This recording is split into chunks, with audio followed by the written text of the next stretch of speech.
Abra sua Bíblia, querido, em Êxodo, no capítulo 12, versículo 29. Êxodo 12,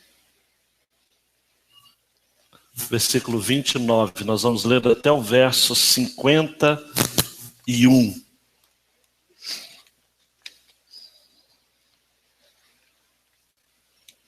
Esteja, por favor, pegando sua Bíblia, seu celular, seu tablet.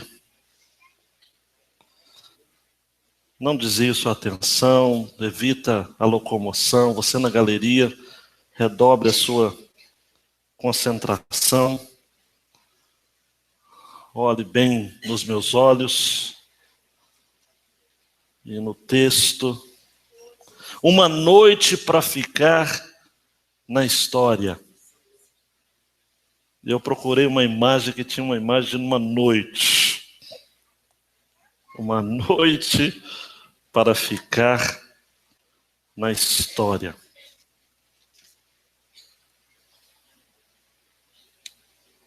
Vamos ao texto. Êxodo 12, 29 a 51. Diz assim a palavra de Deus. E aconteceu que à meia-noite o Senhor feriu de morte todos os primogênitos na terra do Egito.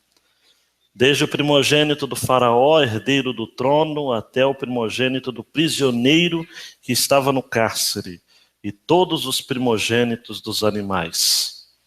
O faraó levantou-se de noite, ele e todos os seus subordinados, e todos os egípcios, e houve muito choro no Egito, pois não havia casa em que não houvesse um morto. Então de noite o faraó chamou Moisés e Arão e disse: levantai-vos, saí do meio do meu povo, vós os israelitas, e ide cultuar o Senhor, como pedistes. Levai também convosco os vossos rebanhos e o vosso gado, como dissestes, ide abençoai a mim também.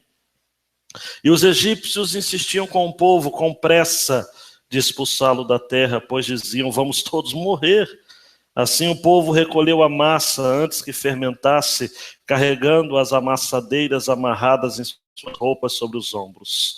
Os israelitas fizeram conforme a palavra de Moisés e pediram aos egípcios joias de prata e de ouro e roupas. E o Senhor fez com que os egípcios fossem bons para o povo, de modo que lhe davam o que pediam. Assim eles despojaram os egípcios. E os israelitas viajaram de Ramsés a Sucote, cerca de 600.000 homens a pé, sem contar as crianças. Também subiu com eles uma grande mistura de pessoas e uma grande quantidade de gado em rebanhos e manadas, e assaram pães sem fermento da massa que levaram do Egito. Como haviam sido expulsos do Egito, sem tempo de parar e preparar a comida, a massa ainda não havia fermentado. O tempo que os israelitas viveram no Egito foi de 430 anos, e ao fim de 430 anos, naquele mesmo dia, todos os agrupamentos do Senhor saíram da terra do Egito. Aquela foi uma noite de vigília para o Senhor, porque os tirou da terra do Egito. Esta é a noite do Senhor, que deve ser guardada por todos os israelitas através de suas gerações. O Senhor disse a Moisés e a Arão: esta é a regulamentação da Páscoa. Nenhum estrangeiro comerá dela, mas todo escravo comprado por dinheiro, depois de circuncidado, poderá comer dela. O estrangeiro e o assalariado não poderão participar dela. O cordeiro será comido numa só casa. Não levareis nada da sua carne para fora da casa, e não quebrareis nenhum de seus ossos. Toda a comunidade de Israel celebrará a Páscoa. Quando, porém, algum estrangeiro estiver vivendo entre vós e quiser celebrar a Páscoa do Senhor, deverá circuncidar todos os homens da família, então poderá celebrá-la e será como natural da terra. Mas nenhum incircunciso comerá dela. Haverá uma só lei para o natural da terra e para o estrangeiro que estiver vivendo entre vós. Assim todos os israelitas fizeram como o Senhor havia ordenado a Moisés e a Arão. E naquele mesmo dia, o Senhor tirou os israelitas da terra do Egito, segundo os seus agrupamentos. Você pode dizer amém? Ainda com a Bíblia aberta, vamos orar. Pai, fale ao nosso coração nesta noite, no nome de Jesus. Amém e amém. Amados e amadas, a tese central deste texto é de que a obediência ao Senhor é definitivamente uma questão de vida ou morte. A obediência ao Senhor é definitivamente uma questão de vida ou morte. Esclarecendo e aclarando aí a sua memória, Deus já havia avisado como seria isto. A última das suas pragas seria a mais terrível de todas. À meia-noite, o anjo da parte do Senhor, um anjo destruidor, estaria visitando todas as casas do Egito. E à meia-noite, todos os filhos, sexo masculino, mais velhos, estariam mortos. Apenas os hebreus da terra de Gósen deveriam matar um cabrito de 1 ano, macho, sem defeito, e o sangue deste cordeiro deveria ser colocado nos umbrais das portas das casas, para que o anjo da morte, quando passasse, visse o sangue, e uma vez vendo o sangue, passasse por cima da casa. Daí o nome Páscoa, do hebraico Pessá, atravessar, passar por cima. Agora então, nesta porção que lemos, a primeira parte dos versos 29 a 36, nós temos aquilo que eu chamei de o eco da meia-noite. O eco da meia-noite. Na Bíblia, amados, em muitos textos, a meia-noite é o fim de um começo. No domingo passado eu já disse isso e vou estar repetindo. A meia-noite na Bíblia está sempre ligado a fatos inesperados. Eliú, o amigo de Jó, vai dizer em Jó 34, 20, eles, referindo-se aos povos e poderosos, no momento morrem, e até a meia-noite os povos são perturbados e passam, e os poderosos serão tomados não por mão humana. Em 1 Reis, capítulo 3, versículo 20, num episódio muito terrível, onde 2 mulheres têm filhos na mesma noite, e uma delas, de maneira desavisada, dorme e deita em cima do seu filho e o mata, e ela sorrateiramente, à meia-noite, faz o quê?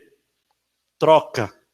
Pega o seu bebê morto, coloca do lado da outra, e pega o bebê vivo da outra e coloca do seu lado. 1 Reis 3:20. E levantou-se à meia-noite e tirou meu filho do meu lado, enquanto dormia tua serva, e o deitou no seu seio, e a seu filho morto deitou no seu seio. No Evangelho de Mateus, amados, nós encontramos outro texto da meia-noite. E eu, no domingo passado, fui avisado de maneira muito gentil por um irmão que eu exagerei. Eu falei de 10 virgens loucas e 10 virgens prudentes. Mas, na verdade, eu exagerei. São 10 virgens, 5 loucas e 5 prudentes. E que horas que o noivo apareceu? Meia-noite. Mateus 25, 1 a 6 está o texto. O noivo é Jesus.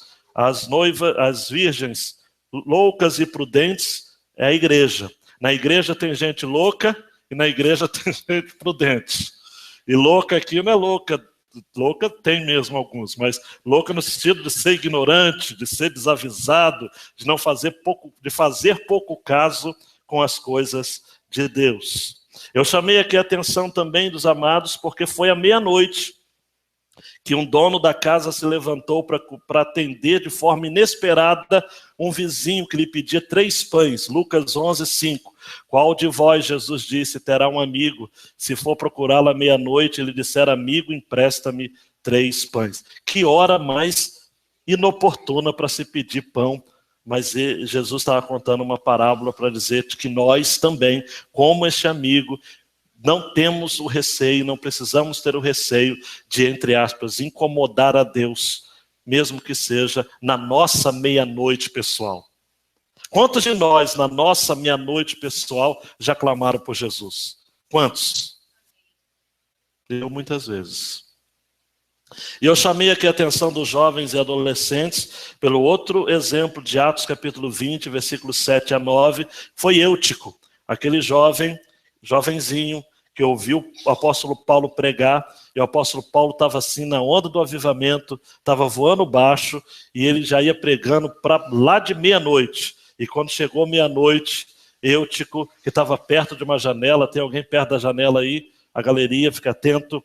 Perto da janela, terceiro andar, Eutico é tomado de um sono profundo e cai no meio da mensagem, cai morto. E Paulo teve que descer e ressuscitar o garoto ainda. Olha o trabalho que Paulo teve. Então, cuidado com a meia-noite. Na Bíblia, meia-noite é o início de um fim. Aqui, amados, essa meia-noite é uma meia-noite terrível.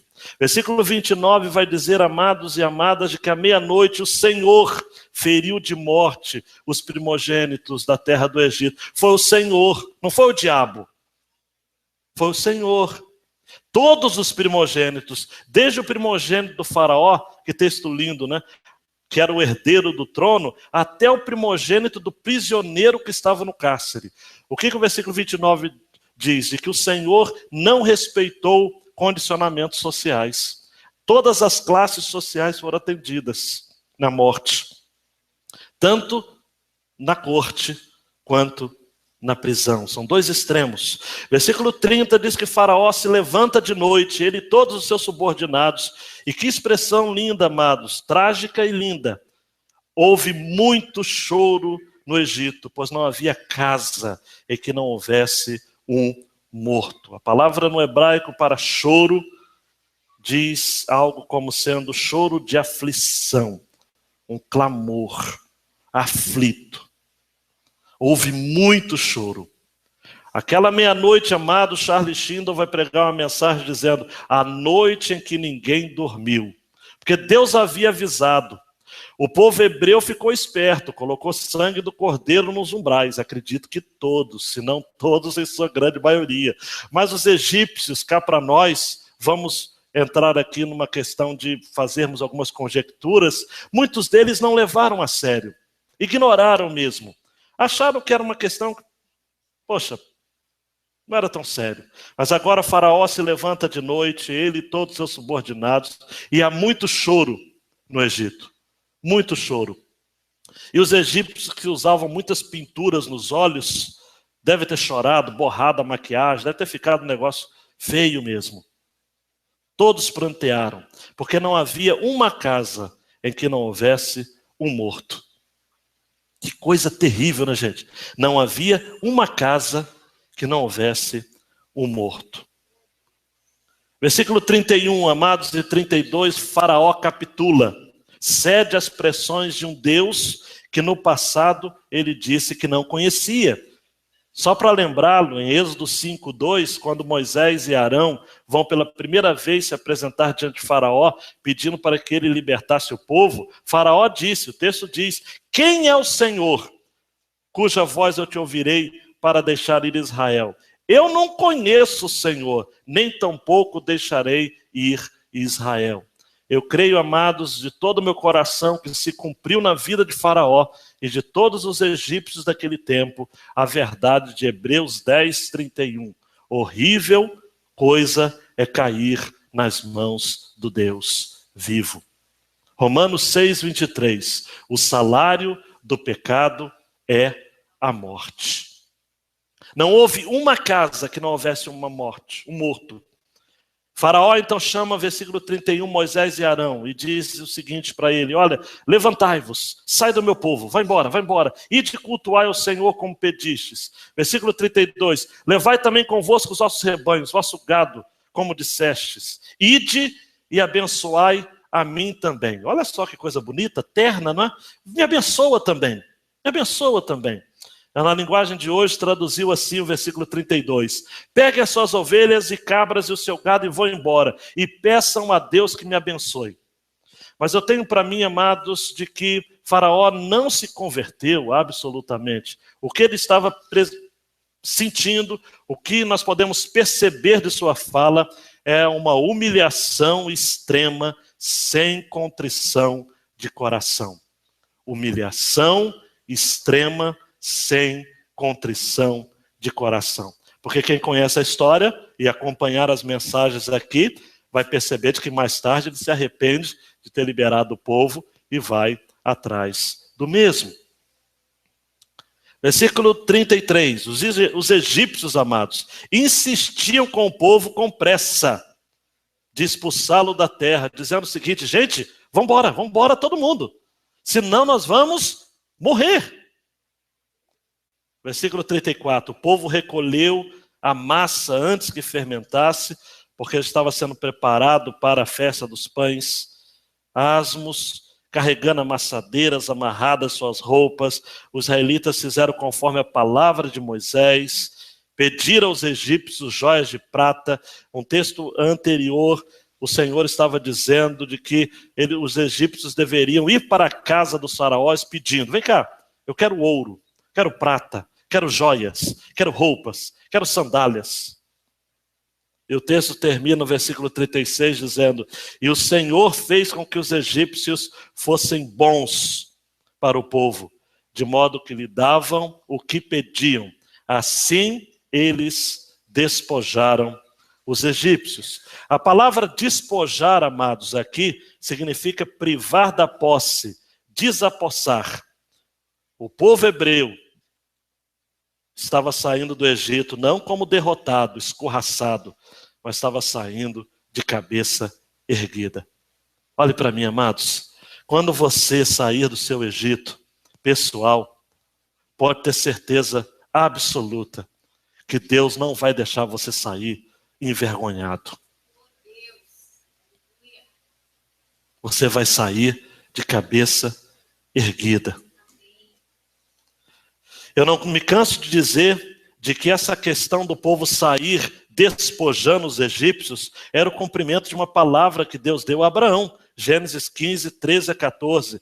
Há mais de 400 anos atrás. Então disse a Abraão: sabes de certo que peregrina será a tua descendência em terra alheia, e será reduzida à escravidão e será afligida por 400 anos. Deus falou com Abraão.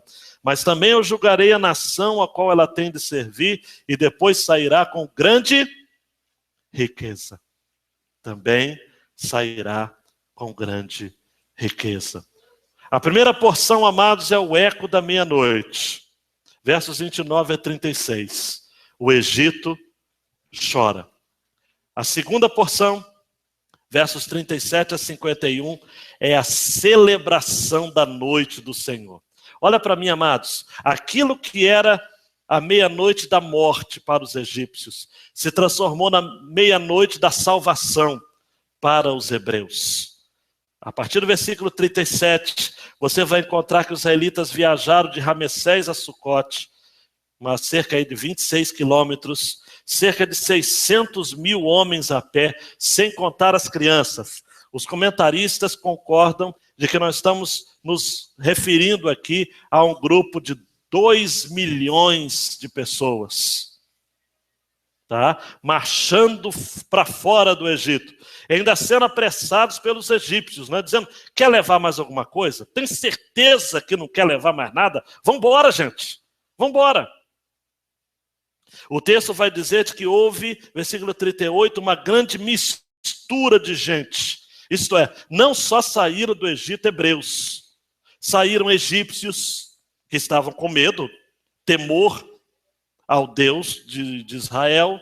Saíram também os mestiços, porque era proibido, mas deve ter rolado algum clima entre egípcio e hebreu, deve ter nascido uma turminha misturada aí. Então essa turma saiu todo mundo junto. Há quem diga, amados, que toda a dor de cabeça que Moisés teve no deserto foi por conta dessa turma misturada, que acabou indo junto e que não tinha tradição de fé dos antepassados. Eu julgo que seja bastante possível. Mas saiu aquela turma toda, amados. Gente que continha realmente um grupo mesclado, misturado mesmo. O hebraico é eb, da ideia de algo que é mesclado, entrelaçado. Uma grande mistura de gente. A partir do versículo 39 diz que eles assaram pães sem fermento. Por que sem fermento? Eu disse no domingo passado de que o fermento foi uma invenção dos egípcios. Então tudo que era do Egito ficou para trás. Tudo que era do Egito ficou para trás. E o tempo que os israelitas viveram no Egito foi de 430 anos. Versículos 40 e 41. Amados, preste atenção, o Egito significou muitas coisas. O êxodo, a saída do povo do Egito. Mas nós podemos sintetizar o êxodo como sendo a demonstração do poder de Deus na história do seu povo. Marcou o início de uma nova vida para aquela nação. Eu disse isso para vocês em Êxodo 12:2. O calendário hebreu passou a ser marcado a partir do Êxodo. O primeiro mês do ano hebreu é justamente o mês de Nissan, hoje chamado Nissan, por influência do pessoal que foi do cativeiro babilônico. O primeiro nome foi Abib, que é o mês entre março e abril do nosso calendário. Então, o povo hebreu marca seu início como história, como nação, a partir do Êxodo. O Êxodo também significou uma nova liberdade. Êxodo 13:3, lembrai-vos desse dia em que saístes do Egito, da casa da servidão, pois com mão forte o Senhor vos tirou daqui. Mão forte o Senhor vos tirou daqui, sair da casa da servidão. Essa expressão você vai encontrar outras vezes em Êxodo, no livro de Êxodo. Você vai crer também comigo, amados, de que o Êxodo foi o início de uma nova comunhão. Em Êxodo 12:14 vai dizer: vocês vão celebrar essa festa, Páscoa, por estatuto perpétuo. Vai ser um memorial.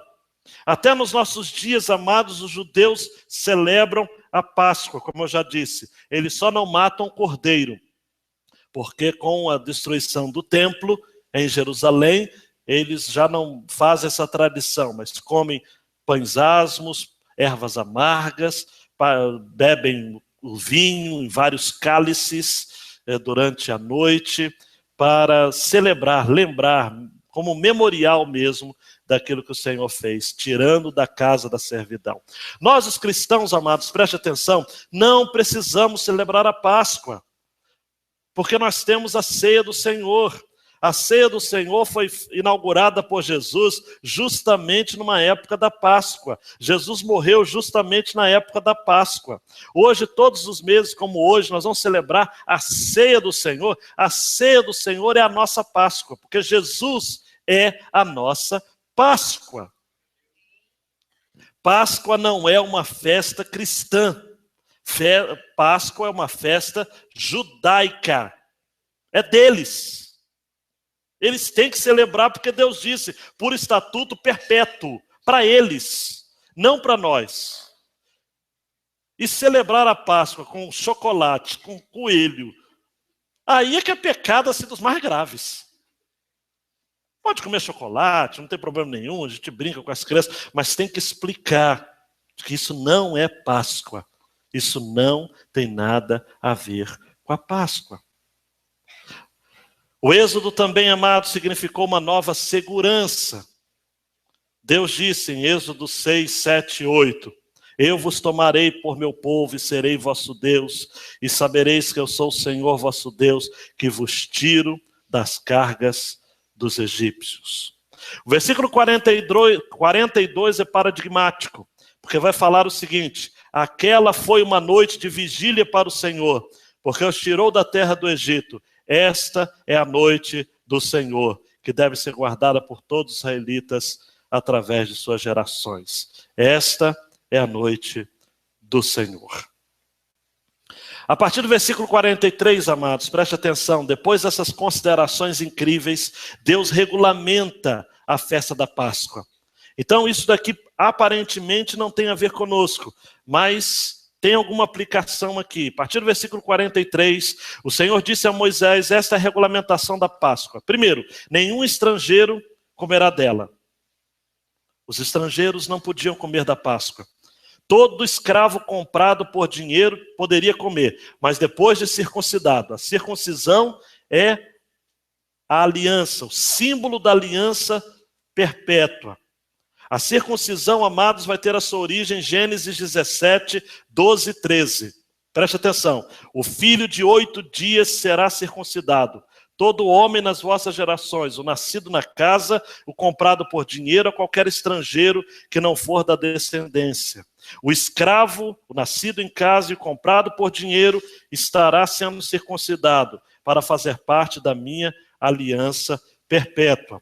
Olhe para mim, a circuncisão consistia, amados, na retirada daquela pele que engloba o órgão genital masculino. Era uma cirurgia que tinha que ser feita até quando a criança completasse, o de sexo masculino, obviamente, 8 dias. A pessoa seria considerada da aliança de Deus se fosse circuncidada. Esse costume permanece até os nossos dias. Assisti um filme da Segunda Guerra Mundial que fala de que era uma tortura para os jovens na Alemanha, judeus, quando tinham que participar dos exames que as escolas faziam para identificar os de descendência judia. E muitos deles iam para os médicos antes para fazer a reversão da circuncisão. Eu ouvi um ui aí? É o ui mesmo. A reversão da circuncisão. Alguns, obviamente, não conseguiam e tinham uma hemorragia realmente gritante e tudo mais. Era um símbolo que até os nossos dias é respeitado. Entre os judeus, amados, os cristãos não precisam circuncidar-se, porque nós já temos alguém que pagou para nós a aliança de sangue. A cruz é a nossa circuncisão. Jesus é a nossa aliança. Mas, aqui, esse contexto, nós estamos dizendo, o estrangeiro, o assalariado, não poderiam participar da Páscoa também. Eles tinham que ser previamente especificados como alguém que observaria a Páscoa naquela casa. A Páscoa também era para ser comida em uma casa, não poderia ser levado para fora da casa. Por quê? Deuteronômio 16:6. Senão no lugar que escolher o Senhor, teu Deus, para fazer habitar o seu nome, ali sacrificarás a Páscoa à tarde, ao pôr do sol, ao tempo determinado da tua saída do Egito. E finalmente, amados, o texto vai terminar dizendo o seguinte, olha, é uma lei só para o natural da terra e para o estrangeiro. Todos os israelitas fizeram como o Senhor havia ordenado a Moisés, versículo 50. E naquele mesmo dia, o Senhor tirou os israelitas da terra do Egito.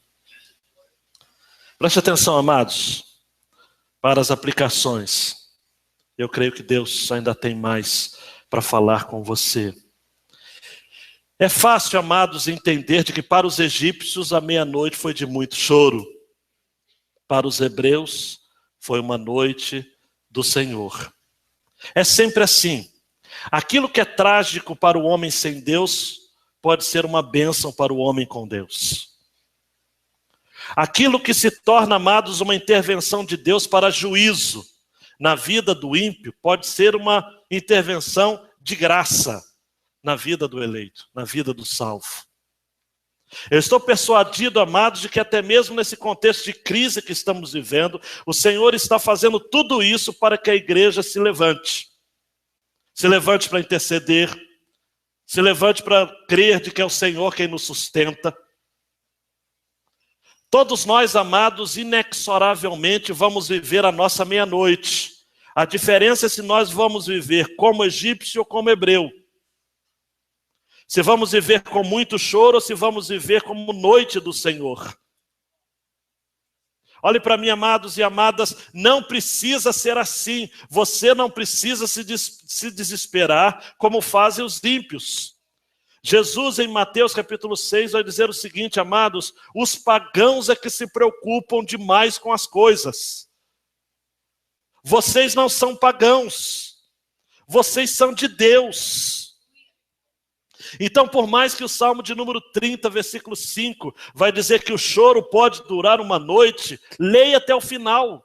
Leia até o final. Mas a alegria vem pela manhã. Eu fico muito preocupado quando eu vejo crente, amados, preocupado por demais, ansioso por demais, desesperado por demais, dizendo o seguinte: eu acho que eu vou ter um ataque, meu coração vai explodir. E você, para que isso? Está na hora de você confiar de que a meia-noite é trágica para o mundo, mas para você é a noite do Senhor. Olha para mim, amados, é a mesma noite. Foi a mesma noite para os hebreus e para os egípcios. Só que os egípcios disseram: que horror. Os hebreus disseram: que louvor. Os egípcios disseram: que desgraça. Os hebreus disseram: que graça. Os egípcios disseram: vamos chorar. Os hebreus disseram: vamos celebrar. Eu até acredito, amados, tome no seu coração essa palavra. É na meia-noite que se conhece um homem e uma mulher. Se de fato está com Deus ou está levando a coisa na base da brincadeira. É na meia-noite, quando o noivo vem, é que as virgens vão se aparentar ou vão se apresentar como loucas ou como prudentes.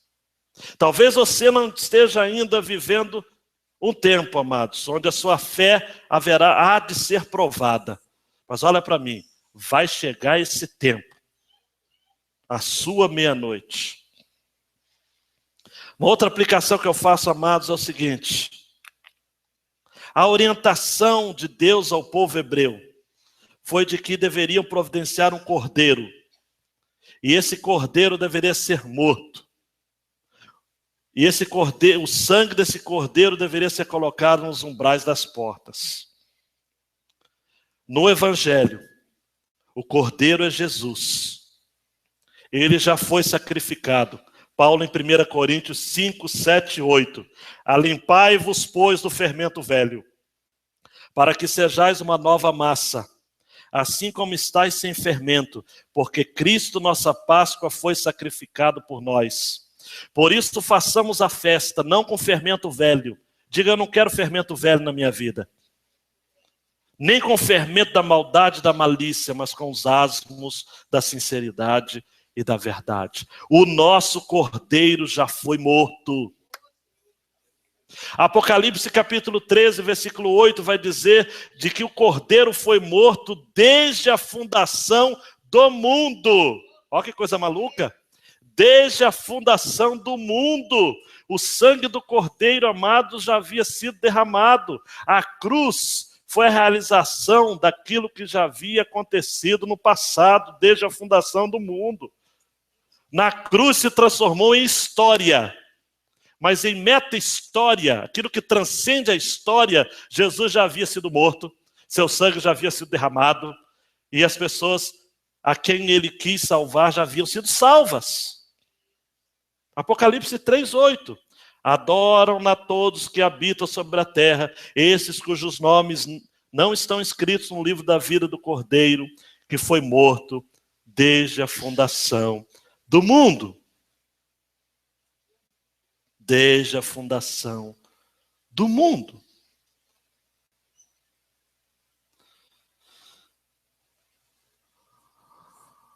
Uma outra aplicação que eu faço: quem é o personagem principal desse texto? É Moisés? É Arão? É Faraó? É o anjo da morte? Quem é o personagem principal? Deus. Por 19 vezes no capítulo 12 aparece a expressão o Senhor. Quem estava no controle de tudo era o Senhor. Às vezes, amados, nós pensamos que a nossa história é uma sucessão de fatos. E nós temos esse conceito de história que a gente aprende na escola e na vida. Mas na Bíblia, amados, a história não é uma sucessão de fatos. Na Bíblia, a história é algo que está sendo controlado, dirigido por Deus. Por isso que a palavra tempo, no grego, por exemplo, existe o cronos, que é o nosso tempo de relógio, de cronômetro, cronológico, e existe o kairos, que é tempo, oportunidade, tempo cheio, tempo de Deus. Existem determinadas bênçãos na sua vida que você tem que orar hoje para receber no Cronos. Mas no kairos você já recebeu há muito tempo. Hoje você está vivendo, amados, preso ao tempo, mas chegará um tempo que você viverá fora do tempo. É um trocadilho de tempo, tempo, tempo, tempo. As pessoas aí fora falam que tempo é dinheiro, mas tempo não é dinheiro. Porque o dinheiro não pode fazer parte do nosso tempo o tempo todo. Tem gente que fala o seguinte: eu peço a Deus saúde. Deus me dá saúde, o resto eu corro atrás. Já ouviu isso? Não. Deus está no controle da sua história. Deus está no controle da sua história. E por último, amados, eu estou persuadido, e Charles Tindall vai falar isso também no seu comentário, de que a obediência é a grande chave do capítulo 12. Por isso que a minha grande ideia foi: a obediência ao Senhor é definitivamente uma questão de vida ou morte. Tindall vai dizer o seguinte: a minha convicção pessoal é que nossa maior dificuldade não está na esfera da compreensão da vontade de Deus, mas na esfera de obedecer ao Deus dessa vontade. Olha para mim. Agora eu quero que você entenda por que dos versos 43 tem aquela questão de o estrangeiro pode, o fulano não pode, tem que ser circuncidado. Que é uma parte até chata da Bíblia. Você vai ler e fala: caramba, o que Deus quer falar comigo a respeito disso? Deus quer falar o seguinte: aquilo que Deus determina, Ele quer que seja obedecido. E Deus não é o Deus das generalidades. Deus é o Deus das especificidades. Quando Deus nos manda fazer uma coisa, Ele fala: eu quero que você faça isso, isso, isso, isso. Quer um exemplo? Deus não falou para Noé: Noé, construa uma arca. E construa do jeito que você quiser. Estou nem aí, faz do jeito que você quiser. Deus deu um modelo. Eu quero que você faça assim, assim, assim e assim. Quando Deus chamou Moisés mais tarde, falou o seguinte: faça um tabernáculo para mim. Ah, faça do seu jeito. Não, não. Eu quero o tabernáculo assim, assim, assim e assim. Tem livros na Bíblia que eu sei que você foge de ler, por exemplo, Levítico. Mas por que você tem que ler Levítico? Porque lá Deus está dizendo: eu quero assim, assim, assim e assim. O nosso Deus não é Deus de generalidades. O nosso Deus é um Deus de especificidades. Tem que ter ordem. Usando a linguagem da galera, Deus não é de bagunça. Não é de qualquer jeito. Tem gente que quer obedecer a Deus, mas quer obedecer de qualquer jeito. A Deus, o Senhor falou para eu ser fiel, mas vou ser fiel um pouquinho aqui, outro pouquinho ali. Igual uma criança que chegou para mim e falou o seguinte: olha, eu vou ter tanta atividade no final de semana que eu não vou estudar direito para a prova. Então, se eu tirar uma nota baixa, o senhor já entende que o negócio é assim. Deus, eu vou obedecer. É para ir na igreja, sempre eu vou. Mas se der para eu faltar um pouquinho, ninguém é de ferro, Deus. Poxa vida. Não, não, Deus é assim. A palavra de Deus diz, amados, que Deus só tem uma palavra. Sim ou não? Sim ou não, gente? A palavra de Deus diz que Deus só tem uma vontade. Sim ou não? Deus só tem uma vontade, gente. Tem gente que fala o seguinte: Senhor, eu quero descobrir qual é a sua vontade. Eu não sei, a sua vontade é uma só. Você está disposto a seguir, a obedecer? Deus não tem assim, Willo, plano A, plano B, plano C. Deus tem plano A. Há um versículo no Novo Testamento que Deus diz assim: isto fala, Apocalipse, o amém. Jesus é o amém. E o amém é o assim seja. Tinha que ser desse jeito. Eu quero terminar dizendo o seguinte: imagina aquela noite, amados. Imagina comigo aqui, mentaliza. Meia-noite. O anjo destruidor vindo. Eu não sei se o anjo destruidor veio voando. O anjo geralmente voa, mas não sei. E veio com... Há uma lenda, amados, judaica, que eu quero relembrar aqui, porque eu já disse.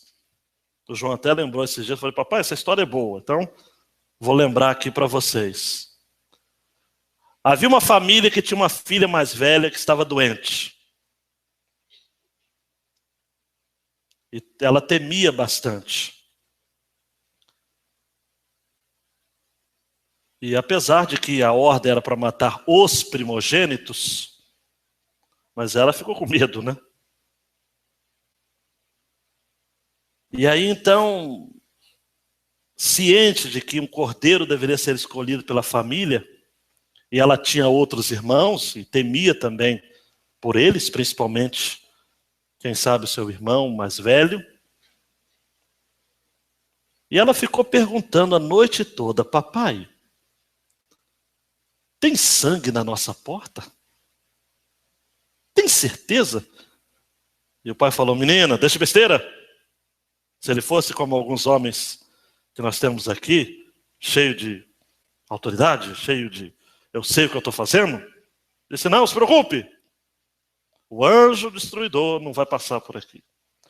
A noite chegou e a menina chamava pelo pai de novo: o senhor tem certeza, pai, que tem sangue na nossa porta? Próxima meia-noite, a menina fala de novo: pai, eu não tenho certeza. Eu estou doente, filho. Pai, me leve em seus braços. Eu quero ver com os meus próprios olhos para que eu possa descansar. Chegando lá, o pai treme de horror e percebe que não havia sangue nas portas de sua casa. E ela estava perto de se tornar um lugar de morte. Eu olho para essa história, para essa lenda, e fico a pensar, amados, a respeito da nossa família, da nossa vida. Deixa eu fazer uma brincadeira com vocês, mas com fundo sério. Ter um cordeiro em casa era suficiente, sim ou não? Era suficiente ter um cordeiro em casa? A ordem era só isso? Ter um cordeiro em casa, sim ou não? Vamos lá. Matar o cordeiro era suficiente? Hã? Cordeiro morto, está ali, ó. Não valeu não? Ter sangue na bacia, sangue do cordeiro na bacia, na sala, era suficiente? O sangue precisava estar onde, gente? Nas ombreiras da porta. Olha para mim, amado. Ser membro da igreja não é suficiente. Ser amigo do membro da igreja, muito menos. Cantar no coro, no louvor, não é suficiente. Pregar não é suficiente.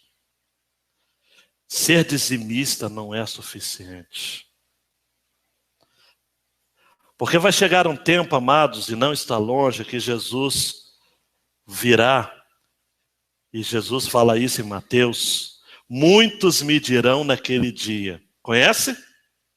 Senhor, Senhor, não expulsamos demônios em seu nome? Não curamos muitos enfermos? Não profetizamos em teu nome?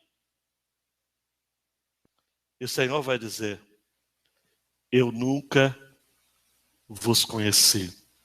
Repare que não vai dizer vocês não me conhecem. Eles vão conhecer a Jesus. Muitos naquele dia, amados, vão conhecer a Jesus. Vão dar carteira de membro, vão tentar dar carteirada em Jesus no céu. Ó, sou membro. Não vai pegar. Não vai ter como dar um migué no céu. Tem que ter sangue do cordeiro na vida. Não adianta. Quem tem o filho tem a vida. Quem não tem o filho, não tem a vida. Deus não vai mudar de ideia. Deus não vai quebrar o seu galho. Naquela noite, amados, em toda casa teria que ter o sangue nas ombreiras da porta.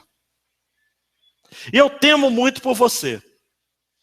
Eu olho aqui de cima, olho para você e eu temo muito por alguns de vocês. que já caminharam conosco, ou que estão ouvindo a mensagem do Senhor há muito tempo, e que já pensaram, inclusive, que tinham sangue no cordeiro na ombreira da porta. Alguns até ainda estão com sangue, mas não completaram o serviço. Estão com sangue, mas ainda não está na porta. Está guardado, debaixo da cama, para uma emergência. Nesta noite, meu apelo é: coloque o sangue do cordeiro onde ele deve estar, na porta. Eu gosto muito de pensar na porta, não é isso? Porta é entrada e saída. Jesus disse em Apocalipse 3:20, eis que eu estou à porta e bato. Se alguém abrir, me ouvir, abrir a porta, entrarei em sua casa, cearei com ele e ele comigo. Abaixa a cabeça, meu querido e minha querida. A obediência ao Senhor é definitivamente uma questão de vida ou morte. Há um hino que nós cantamos que diz: meu amigo, hoje tu tens a escolha, vida ou morte, qual vai aceitar? Amanhã pode ser muito tarde. Hoje, Cristo te quer libertar. Abaixa a cabeça, clame ao Senhor. E diga a Deus: hoje eu preciso ter sangue de Jesus na minha vida, no meu coração. Ore silenciosamente agora.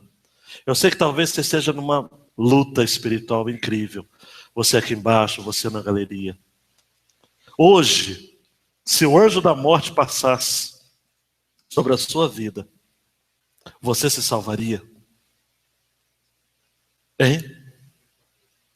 Você tem certeza absoluta que há sangue de Jesus na sua vida?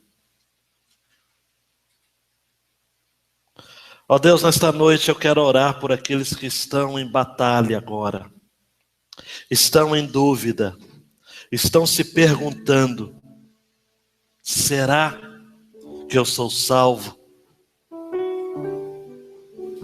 Nesta noite queremos que, ao invés da meia-noite do choro, seja a noite do Senhor na vida de muitos desses nossos queridos e queridas que estão aqui nesta noite.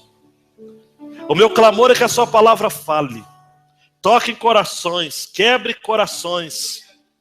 Meu Deus, nesta noite eu quero pedir que o Senhor esteja quebrando resistências de gente que está aqui, que ouviu a sua palavra, que crê na sua palavra, que ouviu, que atendeu, mas que agora precisa tomar essa decisão de vir aqui à frente dizendo: eu quero Jesus, eu quero o sangue de Jesus na minha vida. Muitos aqui talvez estejam querendo Jesus como um ídolo, como uma imagem, como um referencial histórico. Mas nesta noite Jesus quer ser muito mais do que isso. Jesus quer ser Salvador. Jesus quer ser a Páscoa, o Cordeiro sacrificado. No nome de Jesus, salve pessoas nesta noite. Restaure pessoas nesta noite. O Senhor as trouxe aqui para isso. Satanás, você já está derrotado. Você não tem domínio mais sobre alguns dos corações que estão aqui. Saia deste lugar em o nome do Senhor Jesus. E que vidas se rendam a Ti nesta noite, no nome de Jesus. Fica de pé, meu querido e minha querida. Eu quero chamar você a vir aqui à frente e a dizer: eu quero o sangue de Jesus na minha vida. Não importa quanto tempo você está afastado, não importa quanto tempo você vem ouvindo a mensagem como se ela não dissesse nada para você. Esta mensagem foi para você, sim. Foi para você sair desta noite dizendo: eu quero Jesus na minha vida. Sai do seu lugar, vem aqui à frente, por favor. Desça da galeria, aqui do meu lado esquerdo, do meu lado direito. Sai do seu lugar, vem aqui à frente, vem. E diga: Deus, endireita a minha vida. Eu quero Jesus na minha vida. Caso você morresse hoje, amados, caso você tivesse o seu limite hoje no Cronos, para onde você iria? Eu estou apenas